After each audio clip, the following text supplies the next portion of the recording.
పరిస్థితుల్లో జరుగుతున్న దౌర్జన్యాలు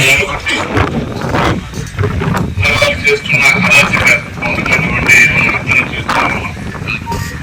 గత 5 సంవత్సరాల్లో జగన్మోహన్ రెడ్డి గారు ముఖ్యమంత్రి ఉండి మన అభ్యర్థిగా మనం మంత్రిగా ఉన్న ఇక్కడ కేబినెట్ మంత్రిగా ఉండి కూడా ఎటువంటి అవాంఛనీయ సంఘటన జరగకుండా పలాస నియోజకవర్గానికి ప్రశాంతమైన వాతావరణంలో ముందుకు తీసుకెళ్ళడం జరిగింది.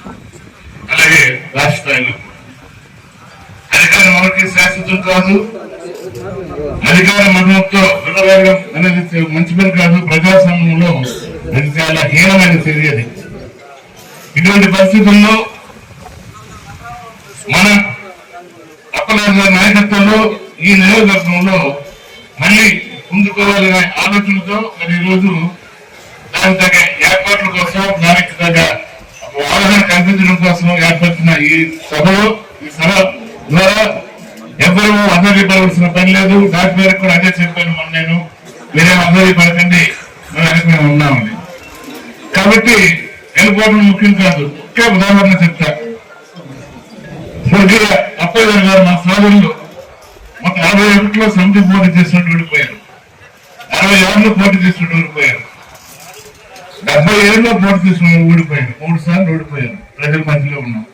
81లో మంచి మెజార్టీతో గెలిచారు. ఆ తర్వాత 4 సంవత్సరాలకి ఎంపీగా గెలిచారు.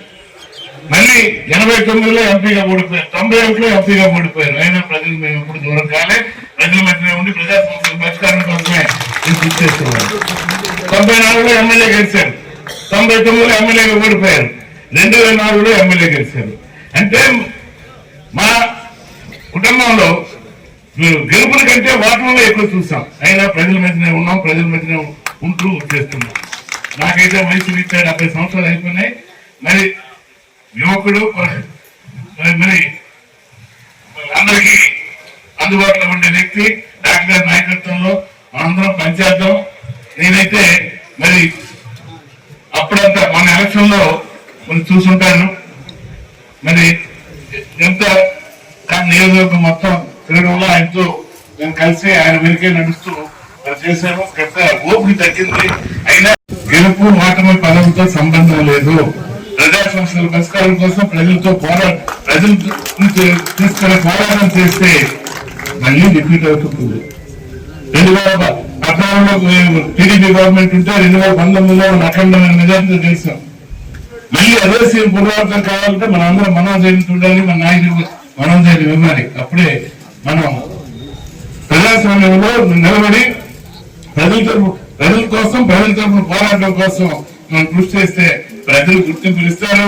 పదవి ఉంటేనే గుర్తింపు కాదు, పదవి లేకపోయినా గుర్తింపు ఉంటుందని. ఉదాహరణకి మా కుటుంబమే ఉదాహరణ. మరి ఇటువంటి పరిస్థితుల్లో మీ అందరికి కూడా నేను చెప్పేది ఏంటంటే, ఇటువంటి అధైర్య పడకుండా మనోధైర్యంతో ఉండండి. ఎవరికి ఏ కార్యకర్తకి ఏ రకమైన కష్టం వచ్చినా ఆదుకోవడానికి మన నాయకుడు అప్పదాలు ఉన్నారు. కాబట్టి ఆయన చేదడుగు మనం అందరం ఆయనతో కలిసి నడుద్దాం, అడుగులు అడుగేద్దాం. రేపు రాబోయే 2029లో మళ్ళీ మనం విధి సాధించడానికి కృషి చేద్దాం అని మీ అందరికీ మనం చేస్తూ